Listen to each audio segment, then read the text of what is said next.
Hola YouTube, Crypto Hobo here, back with another of my tales from the cryptosphere. Today we're taking a look at liquidity pools and specifically in relation to impermanent loss. What this is, what it means, how it affects you, and liquidity provision. If that sounds good to you, stay tuned, let's do it. Okay, first things first, what is a liquidity pool? A liquidity pool is basically a way of using your assets that you hold in order to provide liquidity to an exchange or to a market maker. Okay, now any market requires to ensure that it has enough of any product or asset to be able to conduct any potential trades, right? There's no good in a food market only storing 5 apples in its stock if it knows that on an average day it sells around about 200 apples, yeah? If on average you need 200 apples to facilitate a day's trading, then you would probably want to ensure you have at least 200 apples available at any one time. And if you're super smart and super prudent, you would probably err on the side of caution, right? And you would look at what's the most number of apples that's ever been sold in a day, and let's hold that number of apples in stock just in case it happens to be an especially busy day for trading apples. Okay? Cool. So, in relation to cryptocurrency, exchanges and automated market makers in DeFi require the same thing with digital assets and cryptocurrency. They need to make sure that for all the trading that's going to happen on any given day or in any given week or any given month or year, they have enough liquidity to facilitate that. Otherwise, they're going to lose customers to other competitors. Yeah? Now, nobody is going to provide liquidity for free, right? There's potential risks involved. What if the exchange or the AMM, the automatic market maker, got hacked, or there was an exploit or a smart contract bug or something? You know, you wouldn't be providing this for free. Nobody really does much for free, if anything, in today's world. The way that this works is that if you are willing to provide an asset for liquidity, you will receive a yield on that asset. Basically, you will receive a percentage of interest back in that asset in exchange for providing that liquidity.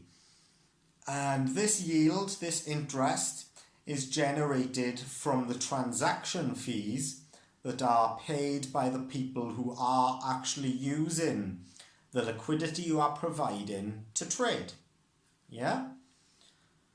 So, this is easy enough, and this is something which is very, very attractive and lucrative in the DeFi space, because you do not get this kind of opportunity with a traditional finance and legacy banking. Yeah? When you open a current account and you have your fiat money sitting in a current bank account, the bank will use that money, use that fiat as margin, as we explained in a previous video, and they will use it in leverage for government treasury bonds or something like this in order for them to use that capital leveraged up to make money for themselves.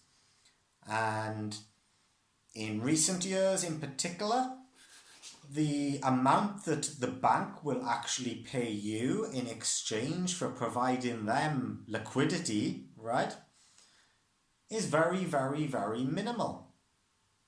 Nowadays it is maybe 2 decimal places or something, 0.05% on a cash ISA or something like this. And I don't know off the top of my head of any legacy financial institution that's offering actually like 1% or 2% interest on your savings or on any money that you hold in a legacy traditional finance bank account or financial institution. With DeFi and this kind of thing, there's no middlemen, there's no overheads, there's no buildings, there's no electricity to cover, there's no real estate, there's no salaries. It's done autonomously through automated market makers, yeah? An algorithm brings a buyer and a seller together and facilitates the trade.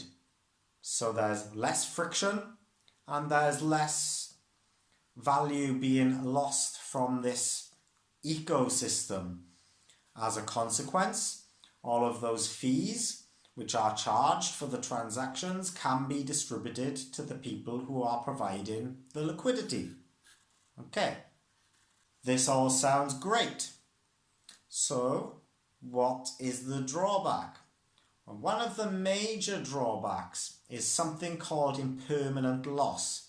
And this is something I want to cover in a specific video today because I think it's something which a lot of people find quite difficult to get their heads around. And it can be kind of difficult, but if we break it down, I think we can simplify it in a way that makes it very digestible and manageable. Yeah? Okay, let's do it. So, impermanent loss. The first thing we need to know is, why is it called impermanent loss? Ultimately, this is because the loss that might happen is not necessarily permanent. It's only permanent if you realize the loss. Okay? In day trading, if you have an open trade and it goes in your favor as you expected, you have a profit. And this profit is unrealized until the point where you close the trade and you exit. If you were still in profit at that time, you've realized the profit. Yeah? You've actualized it. It's become actual profit. And the same with loss. If you enter a trade and it goes against you, you have, whilst the trade is open, an unrealized loss. You could wait to see if the trade changes direction, and if it does, you no longer have an unrealized loss. You are either at break even or you have an unrealized profit. Yeah? So the realization of the loss or the profit only happens when you actually exit the trade and execute that and leave the market. And this is the same with impermanent loss. Now, the way that liquidity pools work is that, generally speaking, you are providing liquidity for what is called a trading pair. So maybe it will be a stable coin like USDC or DAI, and that will be paired up against another asset, for example, Bitcoin or Ethereum. And there will be X amount of this asset in the liquidity pool paired up with this amount of the other asset, X and Y. And ultimately, the amount of interest, the amount of yield you are going to generate will be calculated based upon this balance remaining the same. Okay. Now, for those of you who have seen my previous video on arbitrage, arbitrage comes into this here. So if you haven't watched that one yet, go back and have a quick look and then come back to this one. If you have, you understand basically what arbitrage is now, and you will understand how it plays in as a factor here. Now, with liquidity pools, as we just said, the yield that you are going to be generating for your provision of the liquidity is based upon the balance between this asset in the trading pair and this asset in the trading pair. Now, as we've already discussed, there is discrepancies across different exchanges and different automated market makers and different DeFi protocols as to the price of any given asset at any given time. And this is due to a number of things, such as the amount of liquidity, the amount of trading volume, and this kind of thing that is in that particular exchange or ecosystem at any one time. In order for a liquidity pool to maintain its ability to facilitate trading with this liquidity and to maintain the amount of yield that's being generated for the liquidity providers, the arbitrage comes into this. Because if you've got liquidity and you are providing liquidity for a trading pair on one protocol, but then a different protocol has the same assets listed, but there the price is increased, what this will do is mean that arbitrageurs are going to see that opportunity, and they are going to essentially trade between the price where it's higher and the liquidity pool. Now, what this will mean is that in order for a balance to be maintained in the liquidity pool, the people doing the arbitrage need to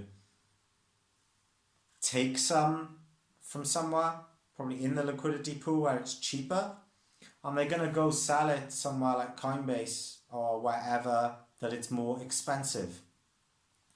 And they are going to have some fees that they will have to pay for the transaction on the liquidity pool, and fees that they will have to pay for their transaction elsewhere. Now, once their fees have been paid, an arbitrager is going to have some profit. If you've performed the arbitrage correctly, then you should have some profit that you can realize. Now, this profit is going to be the remainder from what was bought from the liquidity pool, taken somewhere else, sold, and then after those fees have been paid in the liquidity pool and the exchange for those two transactions, they're left with a net profit, a realized net profit. But the amount of the asset in the liquidity pool has actually now decreased. If the prices have stayed the same, you have less of one asset in the liquidity pool. Or on the flip side, if the asset has gone up or down in price, then the balance in the liquidity pool between the trading pairs has now shifted, at least temporarily.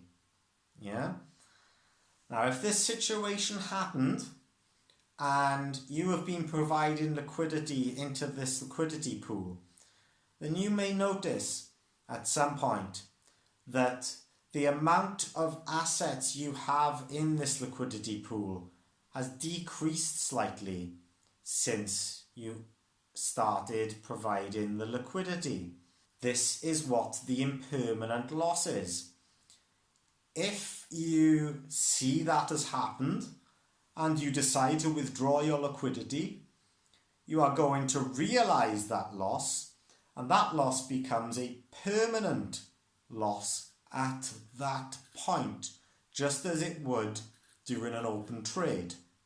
Now, the liquidity protocol itself is going to have people who don't want this to happen, and so you're going to have people who are also performing arbitrage in order to try and maintain the balance of the liquidity pool.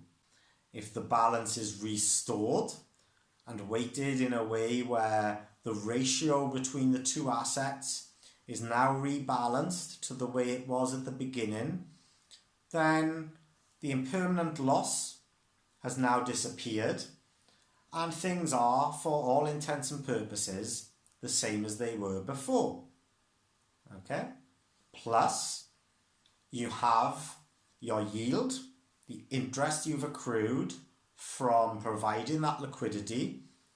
So you don't have any loss, plus you have the extra yield. So you'll be in a profit in accordance to whatever percentage of yield you are generating and for how long. Yeah? So if you provide liquidity into a liquidity pool for 1 year and it is 8% APY, then you are going, after 1 year, you will have the amount of assets that you had plus an extra 8%. If after that 1 year there is some impermanent loss in place at, say, 2%, then you'll be at a loss of 2% from the assets in the liquidity pool, but you will have the 8% APY, so you'll be in a net profit if you actualize that loss. The impermanent loss becomes permanent. You withdraw the liquidity and you would still make a 6% net profit. Yeah, because the 8% from the yield, the APY, has cancelled out the 2% impermanent loss with a margin left over of 6%. And that is your net profit. Alternatively, the impermanent loss is rebalanced when you do decide to exit after 1 year, and that is not there anymore, and you have your 8%. And as we said, when you withdraw your assets from the liquidity pool, you will then have your assets back plus the 8% APY.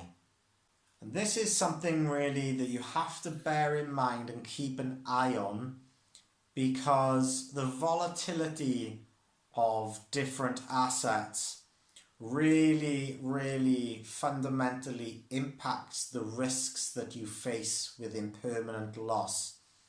Because the more volatile the asset is, the greater opportunities there will be for arbitrage.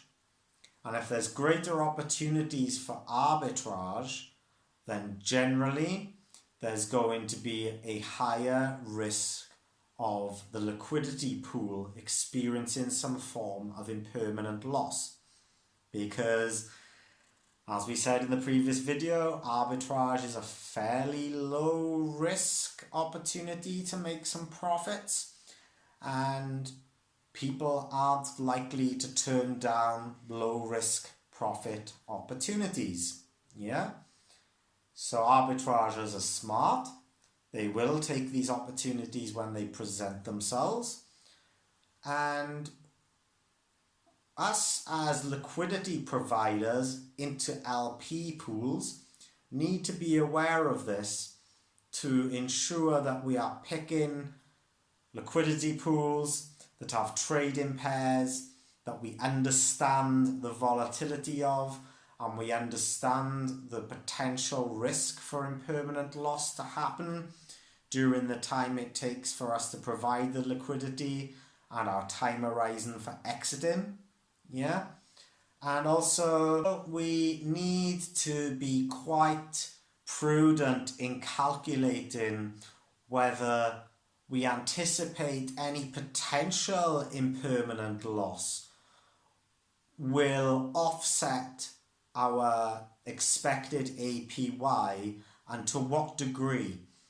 Because with liquidity provision, there is generally always a chance of some impermanent loss, but often if we are making smart and prudent decisions, the risk of the impermanent loss and the level of that impermanent loss, even if we realize it into a permanent loss, is not enough for us to not make it worthwhile. Because if you have a nice high APY generated from the liquidity provision, and we anticipate that the impermanent loss is going to be less than that APY, there is always going to be a margin for net profit. Yeah? And then ultimately it just comes down to personal preference and your own aims, your own level of risk-reward ratio, whether you think that amount of net margin profit is worth it for the inherent risks of providing liquidity provision in that instance.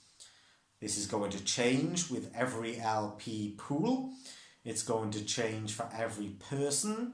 It's going to change for every trading pair. So this is ultimately, again, something that you have to decide for yourself in terms of risk reward and how liquidity provision fits into your own personal strategy for financial security and wealth and investment and all of those things. As I've said many times before, but it's worth repeating again, the best strategy that you can have for your finances, for your wealth, for your financial security and flourishing is always the one that you design for yourself, because you know what your tolerance for risk is, you know what your liabilities are, you know what is best for you, you know what is best for your market and your trading psychology, and that is different for everybody.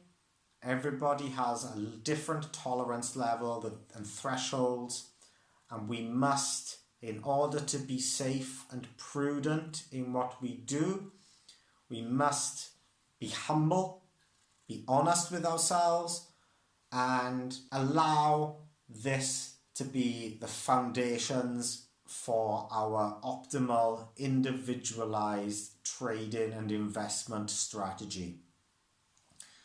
So yeah, that is basically liquidity pools and impermanent loss in a nutshell. If you do like this content, please give me a like and a subscribe. Please let me know in the comments whether you have had any experiences with liquidity provision, any experiences of impermanent loss, how you approach it, how you mitigate it, whether there's anything you don't quite understand, or anything at all related to this content. Great to hear from you. Great to build a community. So let me know in the comments. And if you want reminders for any future content, please hit the bell for channel notifications. With that, I am the Crypto Hobo. This has been another one of my tales from the cryptosphere. peace, love, and prosperity.